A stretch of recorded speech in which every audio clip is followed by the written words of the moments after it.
वंदे पद्मकरां प्रसन्नवदनां सौभाग्यदां भाग्यदाम् अस्ताभ्याम् अभयप्रदां मणिगणैर्नानाभिर्भूषितां भक्ताभीष्टफलप्रदां हरिहरब्रह्मादिसेवितां पार्श्वे पंकजशङ्खपद्मनिधिभिर्युक्तां सदा शक्तिभिः।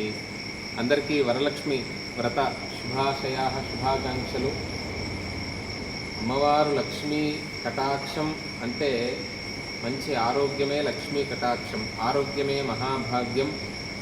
అలా ప్రస్తుతం కలియుగంలో గోమాత గోమహాలక్ష్మి అనుగ్రహం ఉండడం ద్వారానే అందరికీ కూడా గో క్షీరము కానివ్వండి, గో దధి కానివ్వండి, క్షీరం ద్వారా వచ్చేటువంటి దధి కానివ్వండి, గోఘృతం అమృతము అని అంటారు. ఇవన్నీ కూడా గోమూత్రం గోమయం పంచగవ్యాలు అంటారు.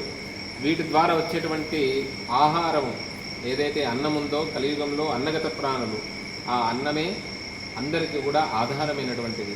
అలా అన్నపూర్ణామాత అనుగ్రహము లక్ష్మీ అమ్మవారు అనేక రూపాలలో ఉంది. అలా కృతయుగంలో లక్ష్మీ నృసింహస్వామి వారికి చెంచులక్ష్మి మాతగా, త్రేతాయుగంలో సీతా మహాలక్ష్మిగా రామచంద్రస్వామి వారికి, అలా మహావిష్ణువు ఏ అవతారాలు ఎత్తితే ఆ అవతారాలు ఎత్తి అమ్మవారు మనందరినీ కూడా అనుగ్రహించింది. అలా ద్వాపరయుగంలో శ్రీకృష్ణ పరమాత్మకు రుక్మిణీ మాతగా, అలా ఈ కలియుగంలో గో మహాలక్ష్మిగా గోమాతగా అనుగ్రహిస్తుంది. అందుకనే గోవుని ఒక్క గోవుని పూజిస్తే, పూజించడము అంటే గోవుని పోషించడం అని అర్థం అన్నట్టు.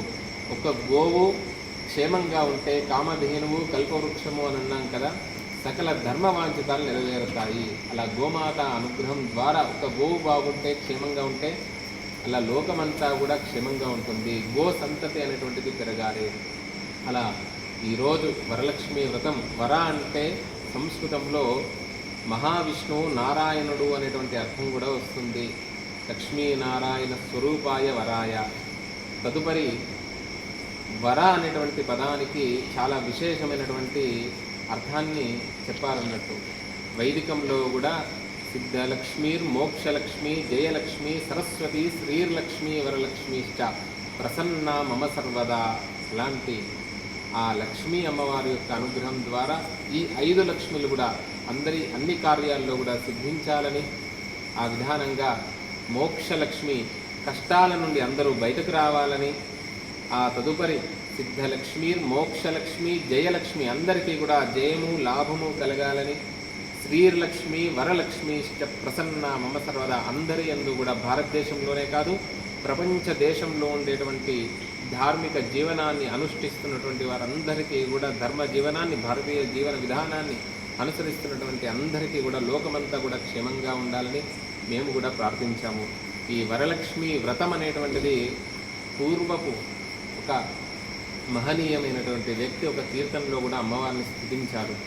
శ్రీవరలక్ష్మి నమస్తుభ్యం, శ్రీవరలక్ష్మి నమస్తుభ్యం సారసపదే రసపదే సపదే పదే పదే అంటూ, అలా శ్రావణ పౌర్ణిమ పూర్వస్థ శుక్రవారే పూజిత అని, అలా చారుమతి, చారు అంటే అందమైన అని అర్థం అన్నట్టు. సాధ్వీ లక్షణాలు కలిగినటువంటి అమ్మ కాబట్టి ఆవిడకు అనేక రూపాలుగా అంటే స్వప్నంలో దర్శనమిచ్చి అమ్మవారు ఈ వరలక్ష్మి వ్రతాన్ని చేయమని ఆదేశించింది.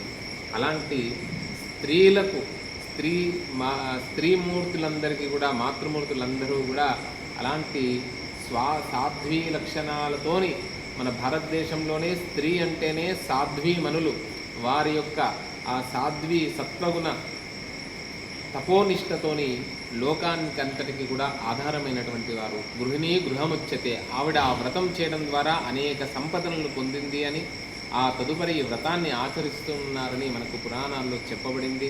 అలాంటి ఆ వరలక్ష్మి అమ్మవారి అనుగ్రహం అందరికీ కలుగుగాక. జై శ్రీరామ్.